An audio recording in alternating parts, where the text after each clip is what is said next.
I'm now going to read through page 98 and 99. As I read through it, follow the words with your finger. Queen Elizabeth I, a church for everyone. Mary gained the nickname Bloody Mary because of her persecution of the Protestants during her reign.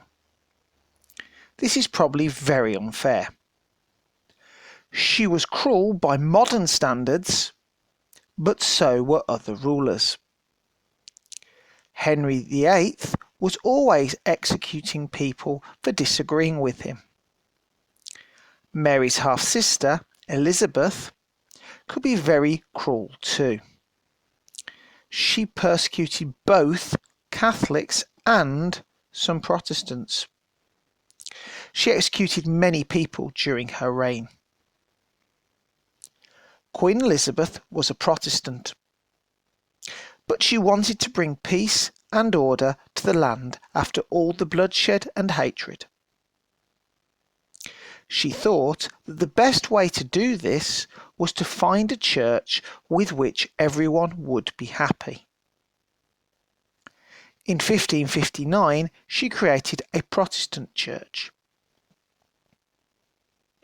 Once again, there was an English prayer book.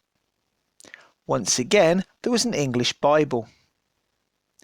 Soon, there was a Welsh prayer book and a Welsh Bible too. However, this was a much gentler kind of Protestantism than Edward's. Elizabeth did not like the extreme ideas of John Calvin.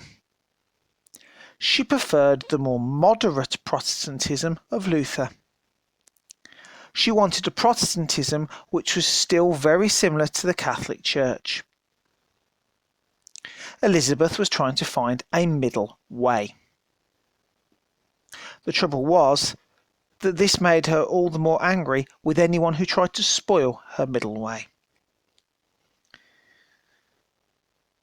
If you look at the picture at the bottom of page 98, Puritans wanted the church to be even more Protestant. Elizabeth would not listen to them. Roman Catholics wanted to worship freely. Elizabeth controlled and sometimes persecuted them. Puritans. Extreme Protestants, or Puritans, caused more and more problems for Elizabeth. She started to get very tough on them during the 1580s. Protestants believed that ordinary people could get in touch with God by reading the Bible and leading a pure, simple life. They believed that priests had too much power.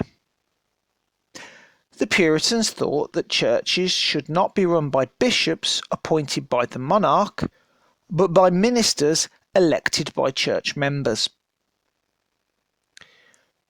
Puritans disapproved of playing sports and games.